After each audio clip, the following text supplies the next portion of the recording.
नमस्कार, मैं हूं मनोज वर्मा और आप देख रहे हैं अटेंशन। मध्य प्रदेश में 1 लोकसभा और 3 विधानसभा सीटों के लिए 30 अक्टूबर को वोट डाले जाएंगे। लोकसभा की तरह ही विधानसभा की सीटों की हार जीत से भी मौजूदा सरकारों पर कोई असर नहीं पड़ेगा। फिर भी यह चुनाव दोनों दलों के लिए प्रतिष्ठा का प्रश्न है। इस उपचुनाव को 2023 से पहले सत्ता का सेमीफाइनल मान सकते हैं और यही कारण है कि चुनावों की तारीखों का ऐलान होने से पहले ही दोनों दलों ने रणनीति तेज करने के साथ ही नेताओं की तैनाती शुरू कर दी थी। अब उपचुनाव की घोषणा होने के बाद दोनों दलों की रणनीति की धार और तेज हो गई है। कांग्रेस जहां तीनों विधानसभा क्षेत्रों के लिए प्रभारी नियुक्त कर चुकी है और खंडवा सीट के लिए मुकेश नायक और राजकुमार पटेल पर भरोसा जताया है, तो बीजेपी ने विधानसभा वार सत्ता और संगठन से जुड़े लोगों की तैनात किया है। साथ ही सीएम शिवराज ने भी मोर्चा संभाल रखा है।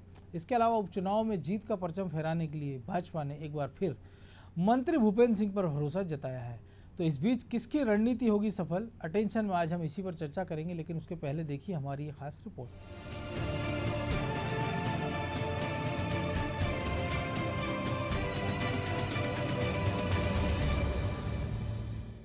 मध्य प्रदेश में 2023 के विधानसभा चुनाव रूपी फाइनल से पहले सत्ता का सेमीफाइनल का रण तैयार हो चुका है। प्रदेश में 1 लोकसभा और 3 विधानसभा सीट पर होने वाले उपचुनाव में सत्तारूढ़ पार्टी और विपक्षी कांग्रेस के बीच ये सेमीफाइनल होगा।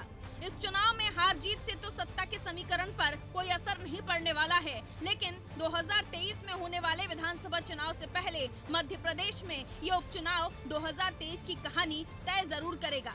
इस चुनाव में राज्य के मुख्यमंत्री शिवराज सिंह चौहान और पीसीसी चीफ कमलनाथ की साख दांव पर है। यही कारण है कि 4 उपचुनाव के लिए रणभेरी बजते ही बीजेपी और कांग्रेस ने अपने रणनीतिकार सक्रिय कर दिए हैं। बीजेपी ने 4 उपचुनाव की रणनीति बनाने का जिम्मा भूपेंद्र सिंह को सौंप दिया है। पिछले उपचुनाव में 28 में से 19 सीट जीतने वाले नगरीय प्रशासन मंत्री भूपेंद्र सिंह पर भाजपा आलाकमान ने एक बार फिर से भरोसा जताया है। भाजपा ने भूपेंद्र सिंह को उपचुनाव प्रबंधन की जिम्मेदारी सौंपी है। सिंह को 3 विधानसभा और खंडवा लोकसभा सीट के उपचुनाव प्रबंधन का जिम्मा सौंपा गया है। दरअसल सिंधिया के बीजेपी में आने के बाद हुए 28 सीटों पर उपचुनाव के भूपेंद्र सिंह प्रभारी भी थे। 28 सीटों पर हुए उपचुनाव में भाजपा ने भूपेंद्र सिंह के नेतृत्व में 19 सीटों पर जीत हासिल की थी। उपचुनाव में सिंह का सक्सेस रेट 67% है, लिहाजा भूपेंद्र सिंह को फिर से उपचुनाव प्रबंधन की जिम्मेदारी सौंपी गई है। जैसा हम सब जानते हैं कि चुनाव की घोषणा हो गई है और चुनाव की दृष्टि से कार्यकर्ताओं में काम का बंटवारा होता है।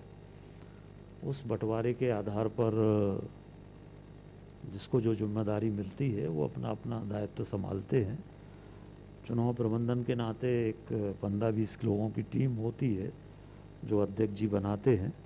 उस टीम में मैं भी हूँ और इसलिए हम सब लोग मिलकर चुनाव प्रबंधन की दृष्टि से जो अच्छा कर सकते वो करेंगे। नहीं, निश्चित रूप से चुनौतीपूर्ण तो है ही, क्योंकि दोनों कांग्रेस की सीटें थी, ज़्यादातर समय वहाँ कांग्रेस जीतती रही है, इसलिए चुनौतीपूर्ण है। पर हम लोग आश्वस्त हैं इस बार जो पार्टी ने तैयारी की है और जो विकास हमने किया है उसके आधार पर हम लोगों को विश्वास है कि इस बार हम लोग वहाँ पर दोनों जगह जीतेंगे। इधर कांग्रेस ने भी खंडवा लोकसभा सीट के लिए मुकेश नायक और राजकुमार पटेल पर भरोसा जताया है। दोनों दिग्विजय सिंह के खास माने जाते हैं। इससे साफ है कि खंडवा से अरुण यादव कांग्रेस के उम्मीदवार होंगे, लेकिन उनके सामने बीजेपी से बड़ी परेशानी निर्दलीय विधायक सुरेंद्र सिंह शेरा होंगे। उन्होंने खंडवा लोकसभा में जीत का दावा ठोका है। निर्दलीय विधायक ने कहा कि खंडवा लोकसभा को लेकर मेरी पूरी तैयारी है। कांग्रेस को अगर खंडवा लोकसभा पर परचम लहराना है तो हमें टिकट दे, वरना मेरे लिए सारे विकल्प खुले हुए हैं। कांग्रेस को इस चुनौती से निपटने के अलावा अपने अध्यक्ष कमलनाथ का अमेरिका से लौटने का इंतजार भी है। निश्चित रूप से माननीय अध्यक्ष जी ने, कमलनाथ जी ने आज राजकुमार पटेल जी जो कि कांग्रेस पार्टी के बहुत सीनियर लीडर हैं और खंडवा लोकसभा के बारे में जिनका की असीमित ज्ञान है, उनको और राजकुमार पटेल जी जो हमारे युवा नेता रहे हैं और बहुत ही अनुभवी नेता हैं, उन दोनों को जिम्मेदारी दी है और निश्चित रूप से इन दोनों के नेतृत्व में ये चुनाव लड़ा जाएगा। और अरुण यादव, मैं आज आपके चैनल पे घोषणा कर रहा हूं कि लगभग 1 लाख वोटों से विजयी होंगे। दूसरी बात, जहां तक भूपेंद्र की बात है, तो भूपेंद्र जी का तो वहाँ खंडवा से या बुरहानपुर से कुछ लेना देना है नहीं, पर उनके पास पैसा बहुत है, असीमित पैसा है। और शिवराज जी जानते हैं कि इस चुनाव में पैसे की ताकत वो पूरी लगाएंगे, इसीलिए उनको बनाया गया है। बाकी उनमें ऐसी कोई काबिलियत नहीं है जो कि संगठन के रूप में वो काम कर सके। इधर सीएम शिवराज सिंह चौहान ने खुद मोर्चा संभाला हुआ है।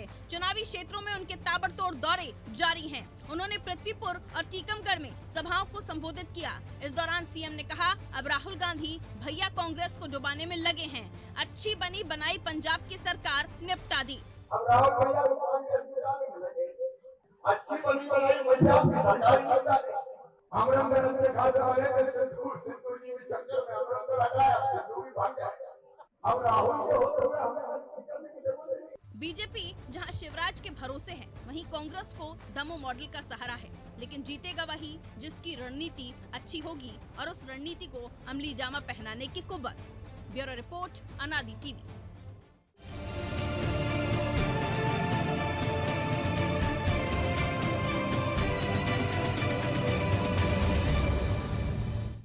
तो इसी पर चर्चा करने के लिए हमारे साथ जुड़े हुए हैं अनादि टीवी के ब्यूरो हेड ब्रजेश चौक से। इसके साथ ही वरिष्ठ पत्रकार राघवेंद्र सिंह भी हमारे साथ जुड़ेंगे। ब्रजेश जी, सबसे पहले आप ही के पास ही अगर बात करें रणनीति की, तो आज जो मुख्यमंत्री शिवराज सिंह चौहान ने चुनावी भाषण में जो कुछ कहा है कि अगर राहुल गांधी के होते हमें किसी चीज़ की चिंता करने की जरूरत नहीं, क्या वाकई ऐसा है? देखिए मनोज जी, चुनाव मध्य प्रदेश में हो रहे हैं और पंजाब की भी बात कर रहे हैं शिवराज जी, तो सब तरह की बात करते हैं। वो मतदाताओं की बात करते हैं, वो कांग्रेस के हालात की बात करते हैं और क्या करना चाहते हैं और किस लिए सरकार में आए हैं ये भी बताते हैं। तो तमाम तरह की बात कराते हैं। वो ये कहते हैं कि कांग्रेस के हाल क्या होगा। देखिए, आप राहुल गांधी हैं तो उनको हमें कुछ करने की जरूरत नहीं है, वो तो खुद ही डुबो रहा है कि पंजाब में बनी बनाई सरकार के क्या हाल हो गए, कैसे आदमी पे दाव खेल दिया और वो छोड़ के भाग गया। तो उनका एक तरह से ये मैसेज था जनता को कि भाई कांग्रेस की स्थिति देख लीजिए आप कि वहाँ पे कैसे लोगों को चुना जा रहा है, कैसे हालात हैं उनके, कब कौन भाग जाएगा पता नहीं चलेगा। इसलिए आप तो कैसे फैसले ले रहा है, इसलिए एक ऐसे सरकार, ऐसी पार्टी को चुनो जो स्थिर सरकार देगी, आपका विकास करेगी। किस तरह से हम आगे का रोड मैप भी बता रहे हैं। वो ये भी बता रहे हैं कि कोरोना काल में कितना अनाज देते थे, अब प्रति व्यक्ति 5 किलो दे रहे हैं हम, और लगातार वहाँ पे स्कूल की बात कर रहे हैं। घोषणा वो कह रहे हैं, मैं घोषणा नहीं कर रहा हूँ लेकिन सब कुछ करेंगे, पढ़ने लिखने की चिंता मत करो। यदि रास्ते में उनको बच्चे मिल जाते हैं तो उनसे बात करते हैं, उनसे गपशप लड़ाते हैं और उनको बताते हैं कि चिंता मत करो, अच्छे से पढ़ाई करो, एक स्कूल भी हम खुलवा देंगे।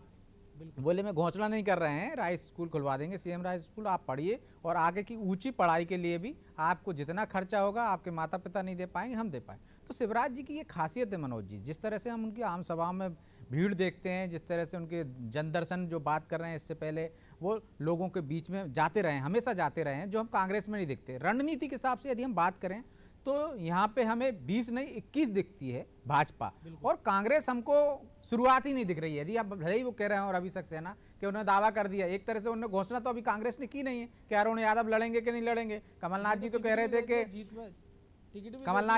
थे कि अब मेरे से अरुण यादव ने बात नहीं की है, और अभी कमलनाथ जी आएंगे 2 अक्टूबर को, वो अमेरिका में इलाज करा रहे हैं, इसके बाद तय होगा। लेकिन रवि सक्सेना जो कांग्रेस के प्रवक्ता हैं, उन्होंने कह दिया है कि 1 लाख से मतों से जीतेंगे। तो एक तरह से तय मान सकते हैं हम कि पार्टी में अरुण यादव भी वहाँ चेहरे होंगे। और रही उनने जो रणनीतिकार बनाए मुकेश नायक, अब उन पर जो कितने कसीदे गढ़ रहे थे, वो मुकेश नायक खुद ही चुनाव नहीं जीत पाए। और जो दूसरे राजकुमार पटेल हैं, उनकी तो किस तरह से अपने ही टिकट को लेकर, अपनी उम्मीदवारी को लेकर खतरे में डालने का जगजाहिर किस्सा है कि कांग्रेस ने बाहर निकाल दिया था उनको। बिल्कुल।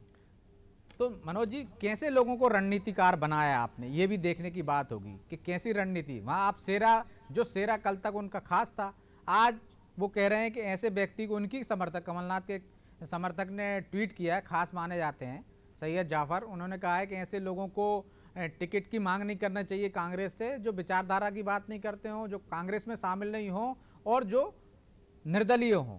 पार्टी में शामिल होइए, एक तरह से उन्होंने कहा पार्टी में शामिल होइए, फिर टिकट की बात कीजिए। तो घमासान शुरू हो गया। देखिए बिल्कुल कि दिल्ली से अगर इसको जोड़ें कि कल हम देखते हैं कि जिग्नेश मेवाणी को जब राहुल गांधी शामिल कराते हैं और कन्हैया कुमार को, तो जिग्नेश मेवाणी निर्दलीय विधायक हैं गुजरात से, और वो मंच पर कह रहे हैं कि मैं इस विचारधारा के लिए संघर्ष करूंगा, लेकिन कुछ तकनीकी कारणों से मैं पार्टी में शामिल नहीं हो रहा हूं। तो आप ऐसे आदमियों पर दाव लगा रहे हैं जो आपके साथ आने को तैयार है, लेकिन कुछ महीनों के बाद अगर गुजरात की हम बात करें, वो अपना पद नहीं छोड़ना चाह रहा है। तो ऐसे में आप कैसे उम्मीद करोगे कि ये लोग आपके लिए बिल्कुल डेडिकेशन के साथ काम करेंगे। और जो कुछ सैयद जाफर ने कहा तो हम उसको मध्य प्रदेश के संदर्भ में क्यों, हम उसको राष्ट्रीय संदर्भ में भी देखें। और आने वाले जो कार्यकर्ता जो आ सकते हैं, जो जिनकी नज़रें होंगी कांग्रेस की, जिनको लाया जाए नाराजों को, उनके लिए भी एक मैसेज तो उन्होंने दिया ही है। और एक मैसेज कपिल सिब्बल ने भी दे दिया है मनोज जी कि पार्टी में परमानेंट अध्यक्ष तो है नहीं, निर्णय कौन ले रहा है कि ये लोग कांग्रेस में शामिल होंगे, कांग्रेस का अध्यक्ष कौन बनेगा, ये तमाम तरह के सवाल कांग्रेस में ही खड़े हो रहे हैं। तो निश्चित तौर पर कांग्रेस में जो निर्णय लेने की क्षमता है या जो निर्णय लेने वाले हैं वो पर्दे के पीछे काम कर रहे हैं, पर्दे के सामने आके उनको ठोक बजाकर निर्णय लेना चाहिए। यदि आप सिद्धू पर दाव खेल रहे हैं तो आपको पूरा देखना चाहिए था सिद्धू का इतिहास। यदि आप कन्हैया कुमार को ला रहे हैं तो आपके मंच पे उसको क्या बोलना है। यदि यही चीजें हम भाजपा में देखें मनोज जी, तो आप कहा जाता है, कांग्रेस ही कहती है कि वहां तो रटे रटा है, वक्ता पे पढ़ा जाता है। तो निश्चित तौर पर वो आदमी पहले से ही तैयार हो जाता है इस बात के लिए किस विचारधारा के साथ जा रहा हूँ, क्या बोलना है मुझे उस पार्टी के लिए। लेकिन आपके मंच पर रहना है और आपके मंच पर वो आपको छोटा करने की कोशिश करता है। कांग्रेस में व्यक्ति वो आपको ये बताने की कोशिश करता है कि ये तो मुझे बना रहे हैं लेकिन मैं नहीं आ रहा हूँ, मेरी कुछ शर्तें हैं। बिल्कुल, मतलब यदि वो कह रहे हैं तकनीकी कारण है तो मेरी कुछ शर्तें हैं, बोले अभी शर्तें मानी नहीं है इसलिए मैं चाहता हूं कांग्रेस में आ तो जाऊं लेकिन मेरी पहले शर्तें मान ली जाएं इसके बाद मैं आऊंगा। तो निश्चित तौर पर कांग्रेस को अपने रणनीतिकारों का चयन करने में भी सावधानी बरतना चाहिए।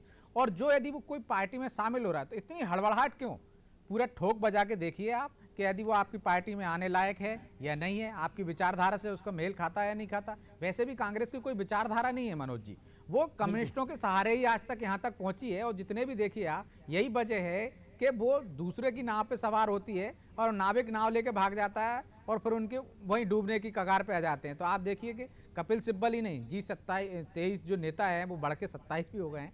तो तमाम तरह की आवाजें उठाते हैं लेकिन सुनवाई नहीं हो रही ना।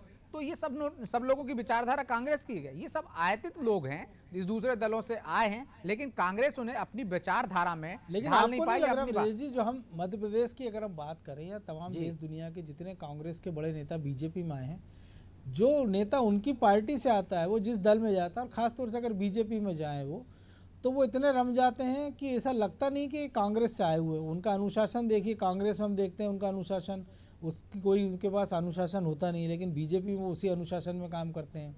हम कांग्रेस में जब वो रहते हैं हम देखते हैं वो अध्यक्ष को तवज्जो नहीं देते। अरुण यादव के खिलाफ हमने देखा सदन में नारे लग गए, अध्यक्ष थे जबलपुर हो, इंदौर, भोपाल, तमाम जगह। लेकिन वही नेता जब बीजेपी में आते हैं तो वो एक ही अध्यक्ष की जय जयकार करते हैं। जो लोग सिंधिया के गुणगान करने वाले हैं वो भी कहते हैं कि मैं बीजेपी में चपरासी बन जाऊंगा, झाड़ू लगाने लग जाऊंगा। तो जाहिर सी बात है बीजेपी उनको कोई घुट्टी तो पिलाती नहीं कि ये पिलाया और आपका रूपांतरण हो गया, कायाकल्प हो गया।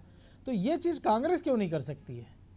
देखिए मनोज जी, कांग्रेस इसलिए नहीं कर सकती, कांग्रेस में जो कुछ भी मिलता है पद वो क्षेत्रीय छत्रप की बदौलत मिलता है। यदि कांग्रेस में सिंधिया जी के साथ जो लोग थे तो सिंधिया जी की बदौलत उनको टिकट मिलते थे, सिंधिया जी की बदौलत वो मंत्री बनते थे और सिंधिया जी की बदौलत ही वो पार्टी में कोई पदाधिकारी बनते थे। यदि सिंधिया जी की नज़रें उनसे तिरछी हो जाती तो पार्टी टिकट काट देती। आज की परिस्थितियों में यदि दिग्विजय सिंह की नज़रों में आप चढ़े हुए हो तो आपको टिकट मिलेगा, नज़रों से उतर गए तो आप वार्ड अध्यक्ष क्या ब्लॉक अध्यक्ष बनने लायक तक नहीं रहोगे। तो कांग्रेस में जो काबिलियत है उसकी वो नहीं होती और भाजपा में काबिलियत को देखा जाता है। यही कारण है कि आप देखिए कि सिंधिया समर्थक कह रहे हैं कि वो तो मुझे चपरासी बना देंगे तो रख लेंगे। उनको मालूम है कि हम काबिल होंगे तो पार्टी हमें ऊपर तक पहुंचा देगी, कहीं भी पहुंचा देगी, कि कोई भी पोस्ट दे देगी। जिस तरह से बार बार कहा जाता है कि कार्यकर्ता तो प्रदेश अध्यक्ष भी बन सकता है, राष्ट्रीय अध्यक्ष भी बन सकता है और प्रधानमंत्री भी बन सकता है। लेकिन कांग्रेस में क्या है, कांग्रेस में उनको मालूम है कि यदि मुख्यमंत्री की बात आएगी तो कमलनाथ का नाम आएगा, दिग्विजय सिंह का नाम आएगा या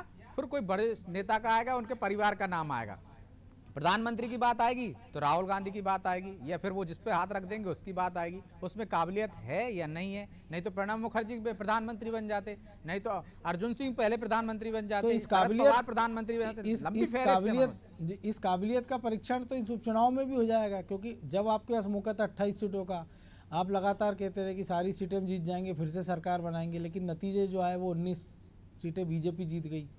दमोह में आप जरूर जीत गए। और अब जो रणनीति की बात हो रही है, क्योंकि हम देख रहे हैं शिवराज सिंह चौहान लगातार घूम रहे थे और अब कमलनाथ आएंगे 2 तारीख को और बीमारी से उठकर आएंगे तो कितने वो रहेंगे, इस पर भी मैं आपसे चर्चा करूंगा। ब्रजेश जी हमारे साथ, राघवेंद्र जी हमारे साथ जुड़ गए, वरिष्ठ पत्रकार हैं, बहुत बहुत स्वागत है राघवेंद्र जी आपका। राघवेंद्र जी, जिस प्रकार से रणनीतिकारों की घोषणा हुई है, बीजेपी ने भूपेंद्र सिंह को जिम्मा सौंपा और कांग्रेस ने राजकुमार पटेल और मुकेश नायक को, अभी हमारे सहयोगी ब्रजेश भी बता रहे थे और दोनों का आप भी बेहतर जानते हैं कि राजकुमार पटेल जो विदिशा में जो कुछ हुआ और जिस समय जितने लंबे समय भी कांग्रेस से बाहर रहे, और मुकेश नायक तो खुद नाराज चल रहे थे, चुनाव हार गए, और बीच में खबरें भी आई थी दमोह चुनाव के समय कि वो बीजेपी में जा सकते हैं क्योंकि उनके भाई के घर मुख्यमंत्री भी पहुंचे थे। तो आपको लग रहा है कि इससे रणनीतिकारों के सहारे कांग्रेस अपनी नैया पार लगा पाएगी, वो भी उस खंडवा में जहाँ पे शेरा आपको लगातार आंख दिखा रहा, गुर्रा रहा, टिकट मांग रहा पत्नी के लिए?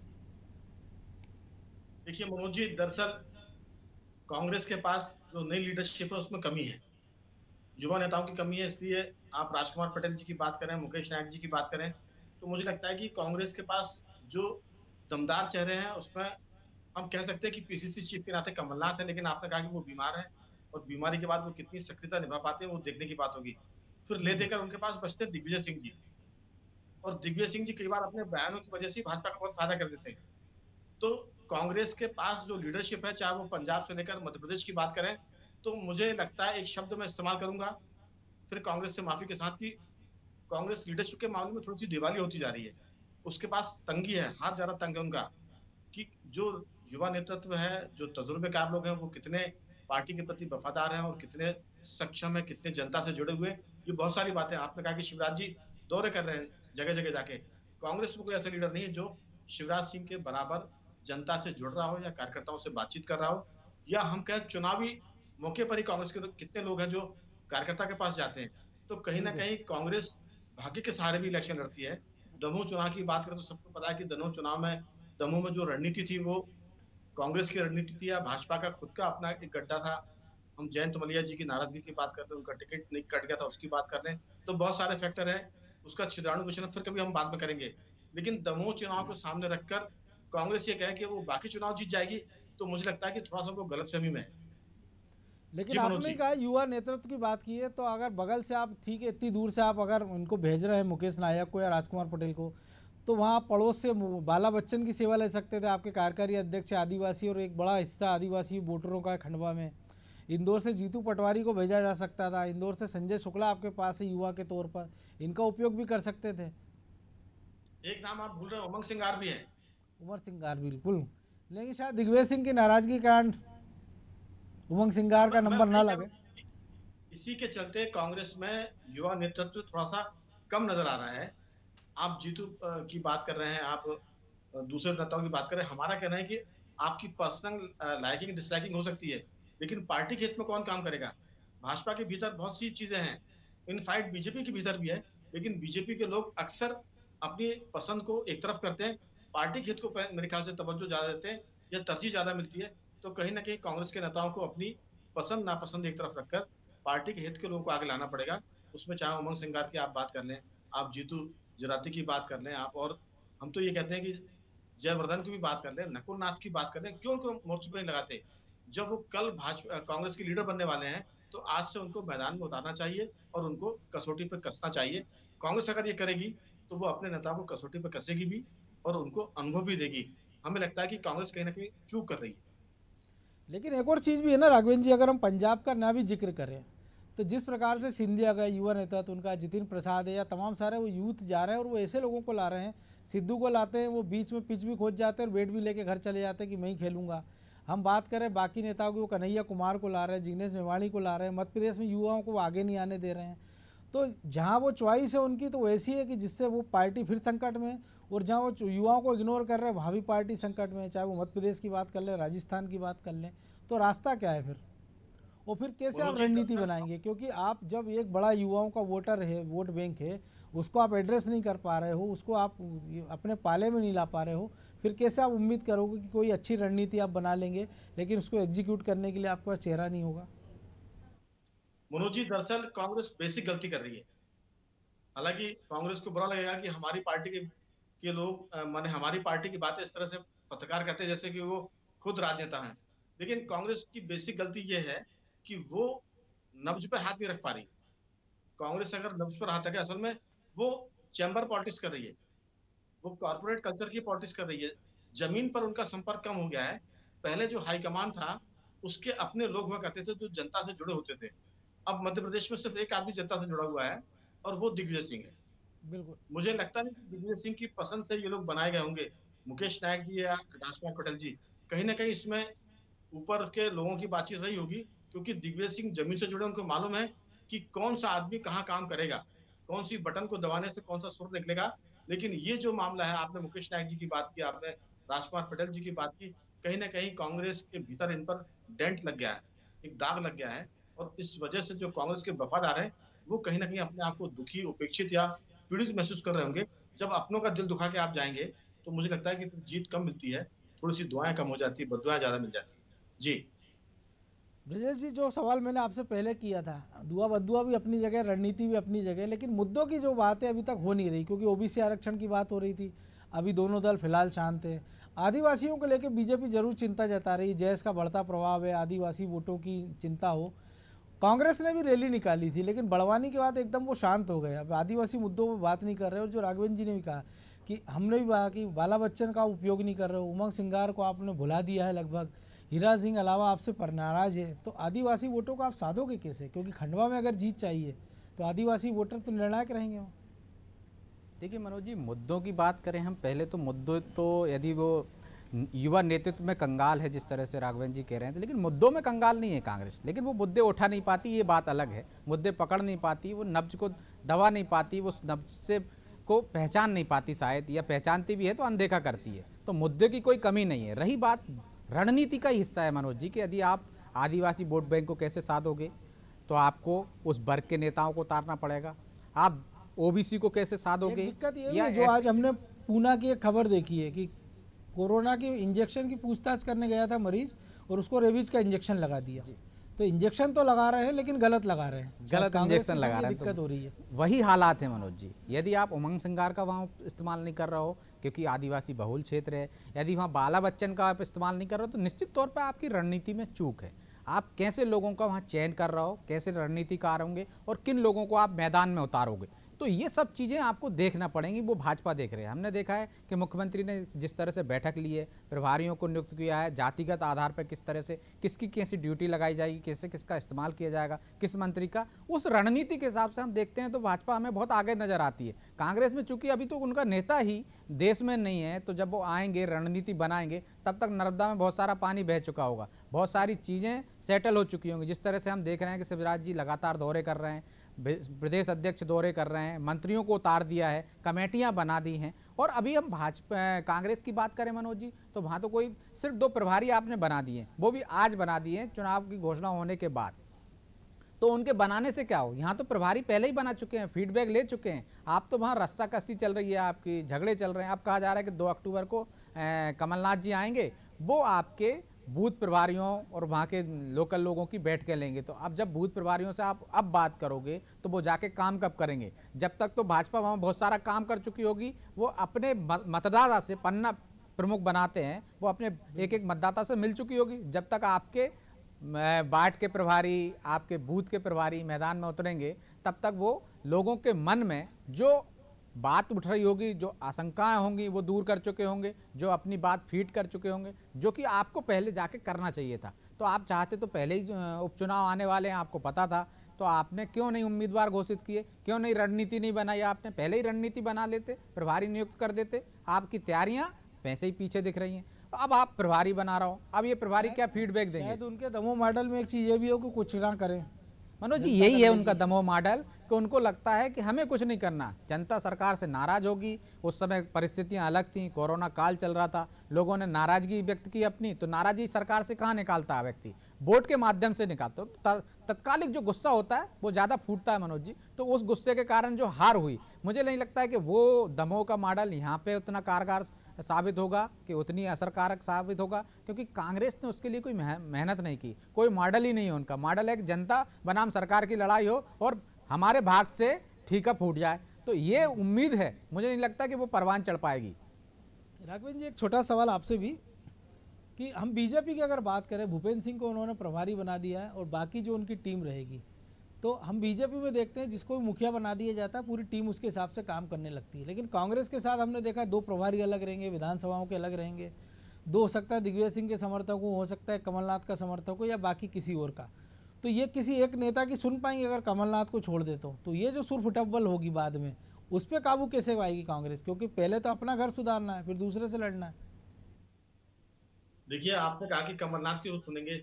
मेरा कहना है कि कमलनाथ की भी वो क्यों सुन पाएंगे, क्योंकि ये कमलनाथ भी को एक लोग बड़ा मानते हैं सवाल कि है। बहुत बहुत बड़ा मामला है कि कमलनाथ जब संपर्क में नहीं रहेंगे कार्यकर्ताओं के, ब्लॉक अध्यक्ष से संपर्क में जब अध्यक्ष नहीं होगा, पार्टी के पदाधिकारी संपर्क में होगा, तो फिर क्यों उनकी लोग सुनेंगे। लेकिन एक बात मैं जरूर ये कहना चाहूंगा कि कांग्रेस की जो नजर है, जैसा कि ब्रजेश जी भी कह रहे थे कि वो दरअसल जनता के असंतोष नाराजगी की बात करती, मैं उसमें एक चीज जोड़ूंगा कि वो भाजपा के असंतोष पर नजर लगाए हुए है। भाजपा का जो असंतुष्ट है वो कांग्रेस की पूंजी है। अगर इन क्षेत्रों में भाजपा के असंतुष्टों ने काम नहीं किया, बीजेपी अपने असंतुष्टों को नहीं मना पाई, तो बहुत सारे नतीजे बदले हुए भी दिखेंगे। ऐसा नहीं है कि बीजेपी बहुत फ्रंट फुट पे खेल रही है। बिल्कुल। बीजेपी के लिए भीतर की जो बात है, भाजपा के भीतर असंतोष बहुत है। एक जो भाजपा में बदलाव की बात हुई ना, पीढ़ी बदलने की बात हुई है, नेतृत्व में जो बदलाव की बात हुई है, संगठन में जो बदलाव की बात हुई है, उससे भाजपा का एक बड़ा वर्ग जो 50 के पार का है, वो बड़ा ठगा सा महसूस कर रहा है। अगर वो 50 के पार का जो वर्ग है, कार्यकर्ता है भाजपा का, वो अगर नाराज रहा, तो नतीजे बहुत चौंकाने वाले भी आ सकते हैं। मेरा मानना है कि कांग्रेस भाजपा कितनी व्यवस्था कर ले, कांग्रेस की नजर उनके असंतुष्टों पर है जो 50 के पार है। अगर वो घर बैठ गए या उन्होंने काम नहीं किया, तो हम देखेंगे कि नतीजे बहुत कुछ उल्टे सीधे भी आ सकते हैं। जी और बिल्कुल, और कांग्रेस में भी 50 पार के जो नेता, उनके लिए भी एक बड़ी चुनौती होगी चुनाव में जीत। बहरहाल आप समय इजाज़त नहीं दे रहा, इसलिए चर्चा को यहीं विराम देना होगा।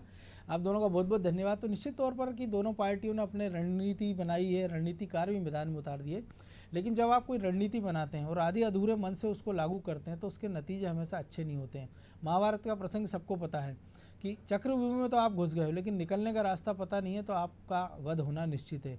यही स्थिति राजनीति की भी है, क्योंकि अगर आप दूसरे दल की रणनीति भेदने का प्रयास करते हैं और आधे अधूरे मन से करते हैं, तो उसमें आपको कभी सफलता नहीं मिलेगी। इसके लिए ज़रूरत है कि एक ऐसे लीडर की जो इस पूरी रणनीति को आपकी ज़मीन पर उतार रहे, और एक ऐसी सेना की जो आपकी इस रणनीति को आम जनता तक पहुँचा पाए। अटेंशन में आज इतना ही। मुझे दीजिए इजाज़त, और आप देखते रहिए अनादि टीवी। नमस्कार।